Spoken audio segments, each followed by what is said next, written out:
Hello everyone, welcome back to my channel. শুরু করছি আজকের ভিডিও। আজকের টাইটেল থাম্বনেল দেখেছেন, মোটামুটি একটা তো আন্দাজ করতেই পারছেন ভিডিওটা কী নিয়ে হতে চলেছে।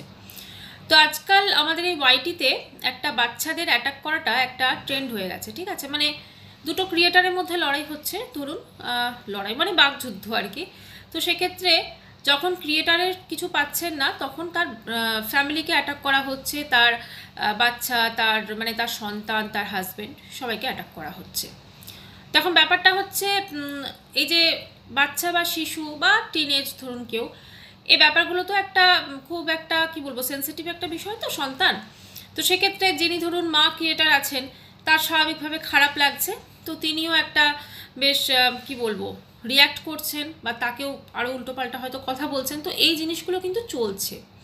কিছুদিন আগে আমি আমরা সবাই ইনফ্যাক্ট দেখেছি যে বলা হলো যে ম্যান্ডি স্যান্ডির মেয়ে, যেটা ওই মানে একজন ক্রিয়েটার আছেন, আপনারা সবাই জানেন, তো সেই শুয়ের জন্য নাকি ডিপ্রেশনে চলে গেছে। মানে সে যে ভিডিওসগুলো বানাচ্ছে তার জন্য ডিপ্রেশনে চলে গেছে। অ্যাকচুয়ালি ডিপ্রেশনটা এক্স্যাক্টলি কী আমার সেটা মনে হয় একটু আগে জানা দরকার। ম্যান্ডি স্যান্ডির মেয়ের যা এজ 6-7 বছর, সেই এজে ও ডিপ্রেশনে যদি চলে যেত তাহলে কিন্তু প্রচণ্ডভাবে ও চুপ করে যেত, ও কোনো কিছুতে কিন্তু ওর ভালো লাগতো না, সব সময় একটা কান্না কান্না মুড থাকতো, ভীষণভাবে রেগে যেত, রিয়্যাক্ট করতো সব কিছুতে। ওর মধ্যে কোনো রকম একটা মানে হোপফুল কিছু দেখা যেত না, পড়াশোনা করতে চাইতো না, স্কুল যেতে চাইতো না, না ডান্স ক্লাস যেতে চাইতো না, এই ব্যাপারগুলো কিন্তু ওর মধ্যে থাকতো না। কিন্তু এখন আমরা ঈশ্বরের ইচ্ছায় বা সবার হয়তো ভালোবাসায় ও কিন্তু সব কিছু একদম নর্মাল করছে। ওর কিন্তু ওর মা বা বাবার মধ্যে যেটা হয়েছে, তারপরও কিন্তু এখন মেয়েটা কিন্তু আমরা অ্যাটলিস্ট যতটুকু দেখি একটা নর্মাল লাইফ কিন্তু লিড করছে। যে বাচ্চার ডিপ্রেশন হবে সে কিন্তু এই জিনিসটাও কিন্তু মানে একটা সিস্টেম, তো ধরুন বাচ্চারা সকালবেলা উঠছে, চান করছে, খাওয়া দাওয়া করছে, তাকে খাইয়ে দেওয়া হচ্ছে, পড়তে বসছে, তারপর সে স্কুল যাচ্ছে, ফিরে এসে সে খাওয়া দাওয়া করছে, আবার সে তা চলে যাচ্ছে অ্যাক্টিভিটি ক্লাসে, ডান্স, সিঙ্গিং এক্সেট্রা।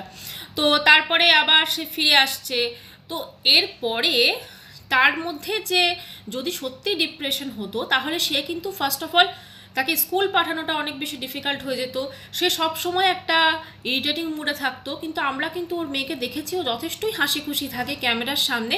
ইনফ্যাক্ট ক্যামেরার সামনে এসেও কিন্তু ও মাঝে মাঝে আমাদের সঙ্গে কিন্তু ইন্টারাকশন করে, ঠিক আছে। ও হয়তো ব্লগিং করছে, মায়ের মতো করে চড়ার চেষ্টা করতো, সেটা আমরা কিন্তু দেখি। তাই এইটুকু একটা বাচ্চাকে আমার যেটা মনে হয় ওর কানের কাছেও অ্যাটলিস্ট সবসময় বলা উচিত না ডিপ্রেশনের কথা, কারণ অ্যাকচুয়ালি ও তো জানে না না ডিপ্রেশন মানেটা কি, ও তো বুঝতে পারবে না। তাই ওর হয়তো সামান্য মন খারাপ হবে, ও কিন্তু বলে দেবে আমার ডিপ্রেশন হয়ে গেছে। তাই এটা কিন্তু তার বাবা মাকেও একটু সচেতন হতে হবে।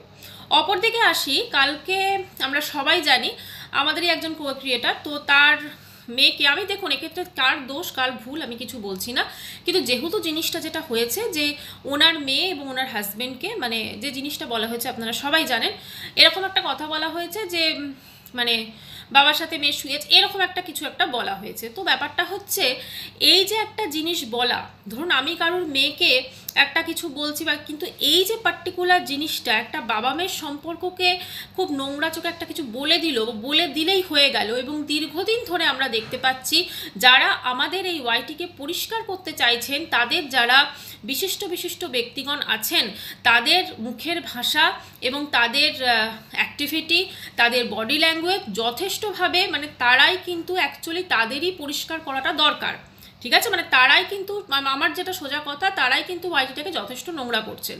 আমি এক্ষেত্রে বলছি না যে অপোজিটে যারা চলছেন তারা করছেন না, না, কিন্তু তাদের ভাষা যেগুলো আমরা যদি একটু প্রিভিয়াস ভিডিওগুলো দেখি তাদের এবং প্রিভিয়াস কর্মকাণ্ডগুলো দেখি, তাহলে কিন্তু আমরা খুব ভালো করে বুঝতে পারবো তাদের কি সুন্দর ভাষা এবং তাদের অ্যাক্টিভিটিগুলো কীরকম ছিল, ঠিক আছে। তো কাজেই এরা যে লাইভে বসে বা কোনো ভিডিও বা কোনো বার্তার মাধ্যমে মানে যারা ক্রিয়েটার রয়েছেন তারা যেভাবে অপরকে অ্যাটাক করছে, এইটাতে কিন্তু আরও বেশি করে নোংরা হয়ে যাচ্ছে।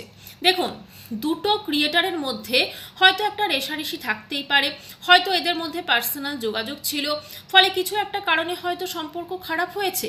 কিন্তু পার্টিকুলার যখন তাকে কিছু বলা হচ্ছে, তো সেখানে কিন্তু একা তো তাকে বলা হচ্ছে না, সেই ভিডিওটা আরও 5টা মানুষ দেখছে, তো অবশ্যই তাদের হয়তো খারাপ লাগতে পারে।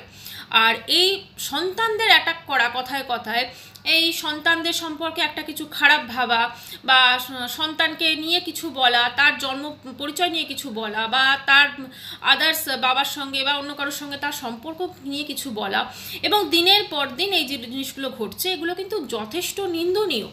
আমরা ওয়াইটিতে যারা আছি, যারা ভিডিওস করছি, দেখুন বাদবাকি সবারই ধরুন কেউ হাউসওয়াইফ, কারোর কিছু প্রফেশন আছে, কিন্তু একটা যখন আমরা ওয়াইটিতে কাজ করছি আমরা সবাই কিন্তু কো ক্রিয়েটার্স। তাই আমাদের কিন্তু একটা জিনিস মাথায় রাখতে হবে, আমাদের হয়তো একটা ভিডিও করার সময় হয়তো একটা ঠিক আছে একটা কোনো কিছু মতের মিল নাই হতে পারে, সেটা খুব মানে কি বলবো, খুব নর্মাল ব্যাপার, মতের মিল সবার সঙ্গে হয় না, কিন্তু তার মানে তো এই নয় যে তাকে আমরা পার্সোনালি অ্যাটাক করব, মানে পার্সোনালি আমরা তাকে অ্যাটাক করছি বা তার সন্তানকে অ্যাটাক করছি করে আমরা তাকে মানে কি বলবো, তারা খুব হয়তো ভিডিওস ভালো বানাচ্ছেন তাকে আমরা থামিয়ে দেবো, সেটা তো নয়। একটা সন্তান সবসময় একটা ইমোশন, হয়তো যাকে যা কিছু বলা হচ্ছে সে হয়তো ভিডিওতে সেরকমভাবে থাকেই না, বা থাকলেও মানে কি বলবো তার হয়তো ভূমিকাটা অতটা নয়, কিন্তু বেকার বেকার একটা সন্তানকে কেন অ্যাটাক করা হবে? এবং এটা কিন্তু দীর্ঘদিন চলে আসছে। এবার ধরুন একটা যখন অ্যাটাক এভাবে হচ্ছে, তো সেক্ষেত্রে কিন্তু অপর সাইড থেকেও আবার অ্যাটাক হচ্ছে, আবার সেখানে উল্টোপাল্টা কথা বলা হচ্ছে, ফলে এগুলো কিন্তু থামছে না, এগুলো সব কিন্তু থামছে না। তাই আমার যেটা মনে হয় যে ভিডিও অবশ্যই করা উচিত ভদ্র ভাষায় এবং কাউকে অ্যাটাক না করে। পার্সোনালি ধরুন ক্রিয়েটার টু ক্রিয়েটারও কিন্তু আমরা যদি কাউকে একটা অন্যরকম কথা বলি সেটাও কিন্তু করা উচিত নয়। আজকে যারা এটা মনে করছেন যে হ্যাঁ ঠিক আছে আমাদের মাথার উপর অনেক বড় হাত আছে, সেজন্য আমরা তার ছবিটাকে সামনে রেখে বা তার নেতৃত্বে আমরা যাকে যা খুশি বলে দিতে পারি, আমাদের কিচ্ছু হবে না, এটা ভাবা কিন্তু ভুল। আজকে আমি যখন কাউকে অ্যাটাক করব, একটা ধরুন আমি পার্টিকুলার সেই ক্রিয়েটারকে অ্যাটাক করছি উল্টোপাল্টা ভাষা বলে বা তার বডি ল্যাঙ্গুয়েজ নিয়ে, তো মানে তাকে বিভিন্নভাবে তার বডি শেমিং করছি, তাকে কখনো জুতো দেখাচ্ছি, তাকে ঝাঁটা দেখাচ্ছি, এরকম তো আমরা দেখেছি, ঝাঁটা জুতো এগুলো নিয়েও লাইভ হচ্ছে বা এগুলো নিয়েও ভিডিওস হচ্ছে। এগুলো কিন্তু ভিডিও করার মানে কোনো রকম টেকনিক নয়, এগুলো কিন্তু ভিডিওতে লাগে না। ভিডিওতে এখানে আমরা যেটা কন্ট্রোভার্সি ভিডিও করছি সেখানে অ্যাকচুয়ালি আমাদের হওয়া উচিত যে আমরা কার মধ্যে কতটা মানে বাচনভঙ্গি কত সুন্দর, আমরা কিভাবে জিনিসটাকে প্রেজেন্ট করতে পারি। হ্যাঁ হয়তো কেউ একজন খুব ভালো বলছেন, আমার হয়তো তারটা বেশ ভালো লাগছে বা আমি হয়তো তার মতো হতে পারবো না বা তার মতো আমি করতে পারবো না, তার মানে কিন্তু এই নয় যে আমি তাকে অ্যাটাক করবো। ফার্স্টে যখন আমি তাকে অ্যাটাক করলাম হয়তো তাকে আমি থামাতে পারলাম না, এবার আমি ভাবছি তার সন্তান বা তার ফ্যামিলির লোককে অ্যাটাক করে হয়তো তাকে আমরা দমাতে পারবো, কিন্তু তারপরেও তো জিনিসটা আরও বেড়ে যাচ্ছে, অপর সাইড থেকেও কিন্তু মানে অ্যাকশনের তো একটা রিয়াকশন থাকবেই না। কাজে এগুলোকে আমার মনে হয় বন্ধ হওয়া উচিত। আরেকটা জিনিস আমি বলতে চাই, সেটা হচ্ছে যখন এই ধরনের অ্যাটাক আসছে, ধরুন পার্সোনালভাবে অ্যাটাক করা হচ্ছে বা সন্তানকে অ্যাটাক করা হচ্ছে, তো সেক্ষেত্রে অবশ্যই যদি এটা এখন তো আমাদের ওয়াইটিতে প্রচুর আইনের সাহায্য নেওয়া হচ্ছে, সব কিছু হচ্ছে, বা যিনি এসেছেন স্পেশালি তো সেই সমস্ত কিছু পরিষ্কার করার জন্য আমার মনে হয় তার কাছেও কিন্তু একটি কমপ্লেন দেওয়া উচিত। কারণ আফটারঅল তিনি তো সবার ক্ষেত্রে মানে যিনি বিচার করবেন তিনি কিন্তু সবার ক্ষেত্রে সমান বিচার করবেন, তাই না? মানে আজকে ধরুন এমন তো নয় যে তিনি যারা নিজের তার সঙ্গে যারা আছেন তার সাঙ্গপাঙ্গরা তাদের ক্ষেত্রে তিনি কোনো বিচার করবেন না, এটা তো নয়। কাজেই আমার মনে হয় তাকেও জানানো উচিত বা দরকার হলে তাকে ভিডিও মারফতে কিছু বলা উচিত, মানে যাতে তিনি হেল্প করেন। কারণ এই বিষয়টা তো যথেষ্ট, যে সন্তানদের যে অ্যাটাক করা হচ্ছে এটা তো যথেষ্ট খারাপ। কাজেই এই জিনিসটা যদি তিনিও যাতে দেখেন, সন্তান জিনিসটা এমন, সেটা খুব সেন্সিটিভ একটা বিষয়। তো এক্ষেত্রে পার্সোনালি যখন কাউকে অ্যাটাক করা হয়, যদি ক্রিয়েটার টু ক্রিয়েটার অ্যাটাক হয়, যদিও সেটা করা উচিত না, সেটাকে তবু মেনে নেওয়া যায়, কিন্তু কারোর সন্তানকে অ্যাটাক করা বা তার সঙ্গে তার মানে বাবার কি সম্পর্ক বা অন্যান্য কারো কি সম্পর্ক এগুলোকে বলা, তার বডি শেমিং করা, এগুলো কিন্তু যথেষ্ট নিন্দনীয় কাজ। আর একটা কথা বলতে চাই, সেটা হচ্ছে এইগুলো যেমন ঠিক, যেরকমই কারোর সন্তানহীনতাকে নিয়ে কথা বলা সেটাও কিন্তু কখনোই উচিত না। কারণ কেউ তো চায় না যে আমার সন্তান, মানে প্রত্যেকটা মাই তো চায় বা প্রত্যেকটা মেয়েই তো চায় যে সে মা হোক, তাই না? কাজেই তাকে সন্তানহীনতা নিয়ে বারবার করে তাকে বলা, সে হয়তো ঠিক আছে যে ভিডিওস করছে, প্রচণ্ড খারাপভাবে ভিডিও করে বা তার বাচনভঙ্গি হয়তো ঠিক না, সেও হয়তো অনেককে অ্যাটাক করে, কিন্তু বারবার করে তাকে ওই জিনিসটা মনে করিয়ে দেওয়া বা তাকে এইটা বলা যে এইটার জন্যই তোমার সন্তান হয়নি, এটাও কিন্তু ঠিক নয়। কাজেই তার হয়তো ওই জায়গাটা অনেক বেশি কষ্টের, অনেক বেশি আবেগের তার কাছে, তাই না? তাই সেই জিনিসটা থেকে যেমন আঘাত করা ঠিক নয়, তেমনই অন্যের সন্তানকে নিয়ে উল্টোপাল্টা কথা বলা, এর আগেও তোমরা দেখেছি অন্যের সন্তানকে নিয়ে এই গাড়ি চলে যাবে, এই চলে যাবে, মানে অনেক কথা বলা হয়েছে। তো সন্তানকে বাদই দেওয়া হোক, কারণ এই কন্ট্রোভার্সি ভিডিওর মধ্যে থেকে সন্তানদের এত মানে তাদের নিয়ে কথা বলাটারই কোনো দরকার নেই, তাই না? মানে পার্টিকুলার হোক না, ক্রিয়েটার হোক, তাদের একটা ভদ্র ভাষার মধ্যে যদি না করতে পারে, অ্যাটলিস্ট খারাপ কথা বলেও সন্তানকে অ্যাটাক করলে তো সেক্ষেত্রে আরও জিনিসটা সেন্সিটিভ হয়ে যাচ্ছে না, এটাই হচ্ছে মেন কথা। আর একটা জিনিস আমি একটু বলতে চাই, সেটা হচ্ছে দেখুন, এটাকে অন্যভাবে নেবেন না যারা কন্ট্রোভার্সি ভিডিও করছেন, কারণ এক্ষেত্রে তো আমরা বুঝে গেছি যে জিনিসটা কীরকম চলে। কারণ যখন ভিডিও টু ভিডিও হচ্ছে সেক্ষেত্রে ভিডিওর মধ্যে নিঃসম্মত থাকে না, বাচ্চাদের সময় তো চলে আসে।